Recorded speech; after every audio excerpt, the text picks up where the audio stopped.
Hello बच्चों, let's read the next question. It is a source S and a detector D are placed at a distance D apart. A big cardboard is placed at a distance of root 2D from the source and the detector as shown in the figure 16E2. The source emits a wave of wavelength D by 2 which is received by the detector after reflection from the cardboard. It is found to be in phase with the direct wave received from the source.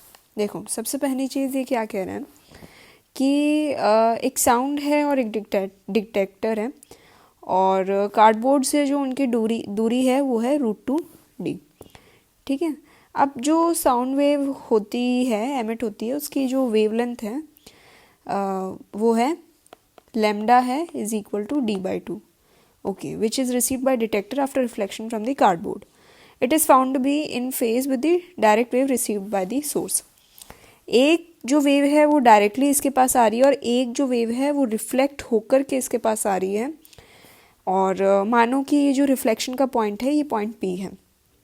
Okay, so ये जो wave है ये जब reflect होकर इसके पास आ रही है तब ये फेज में है. Okay, by what minimum distance should cardboard be shifted away so that the reflected wave becomes out of phase with the direct becomes out of phase. मानो कि हमने इसको by x डिस्प्लेस कर दिया, शिफ्ट कर दिया by x. Okay, so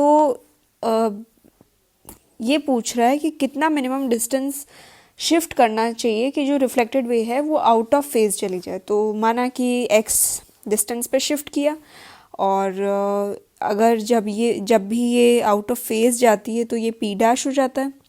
P' point पे ये आउट ऑफ फेज चली जाती है. ओके, सो अगर जब ये फेज में है तो ये n लैम्डा के हिसाब से चलेगी if the wave is in phase, और जब ये फेज में नहीं है तब ये ऑड मल्टीपल ऑफ लैम्डा के हिसाब से चलेगी. ओके, सो इसके बाद हम लिख सकते हैं कि भाई SPD minus SD is equal to delta x1 पहली. फिर दूसरा हम लिख सकते हैं SP' minus SD is equal to delta x2. Okay, so इसके बाद हम ये जानते हैं कि भाई डेल्टा x2 डेल्टा x1 क्योंकि ये फेज़ में है तो n लैम्डा के बराबर होगा and delta x2 since it is not in the phase तो हम इसे लेंगे 2n+1/2 into lambda. Okay, so then ये हो जाएगा delta x2 minus delta x1 is equal to SP' minus SPD. अच्छा, अब हम एक चीज़ जानते हैं कि जो इंसिडेंट एंगल होता है, फॉर एग्ज़ाम्पल ये एक नॉर्मल है तो ये इंसिडेंट एंगल रिफ्लेक्टेड एंगल के बराबर होता है. तो ये इसके इक्वल होगा, ये इसके इक्वल होगा एंड ये इसके इक्वल होगा. Like SP will be equal to DP and SP' will be equal to DP'. So हम SPD को लिख सकते हैं 2 times of SP.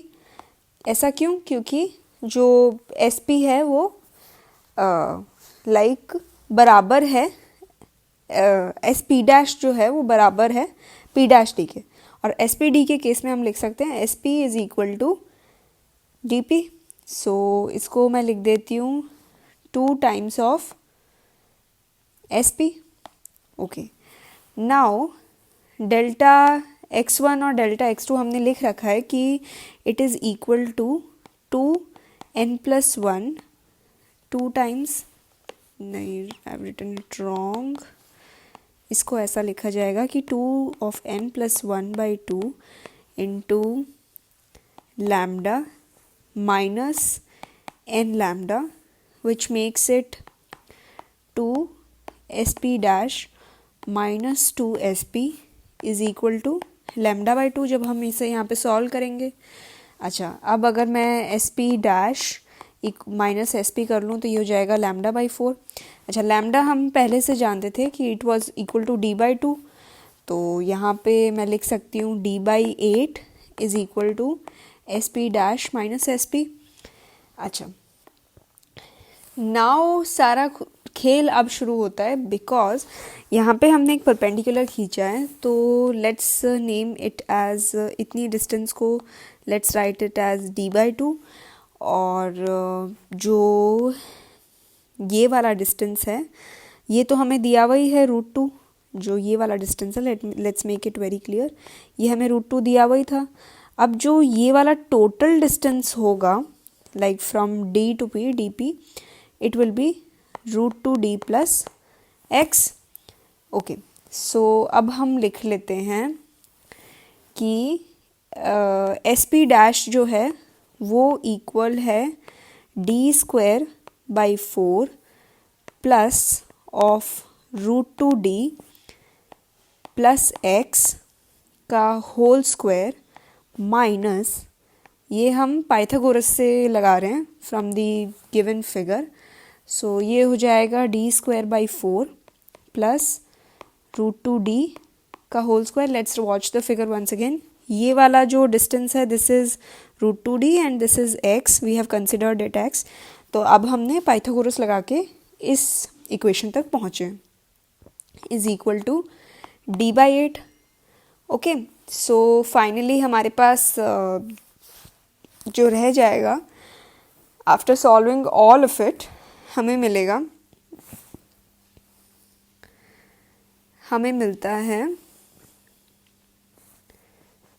Root of d²/4 plus √2d plus x का whole square is equal to d/8। हम इसको यहाँ पे ट्रांसपोज करके ले गए and we have solved this bracket, ये वाला ब्रैकेट हमने सॉल्व कर लिया, इज इक्वल टू 3d/2, सो ये हो जाएगा 13d/8। ओके, इसके बाद में व्हाट वील गेट इज, अब हमने क्या किया कि we have squared both the sides, जिससे ये ब्रैकेट फ्री हो गया, तो ये हो जाएगा d²/4। Let me right this, ये यहाँ तक we have done this much कि root of d²/4 plus √2d plus x का whole square. Now squaring both sides, now squaring both sides. अब ये रूट फ्री हो गया है, √2d प्लस x का whole square is equal to 169 d²/64।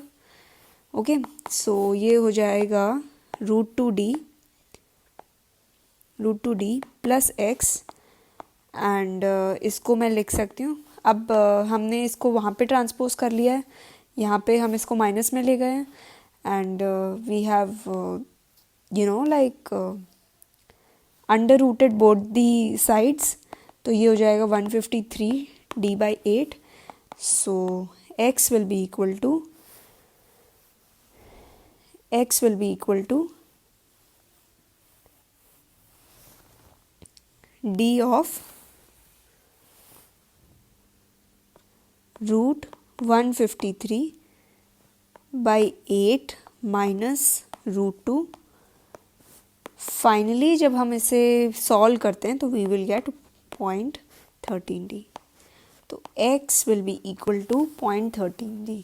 सो हमें जो स्क्रीन है उसको 0.13d मूव करना चाहिए, जिससे कि जो रिफ्लेक्टेड वेव है वो आउट ऑफ फेज चले जाए with the direct wave. I hope you've got all the key concept, and all the very best for the future. Thank you.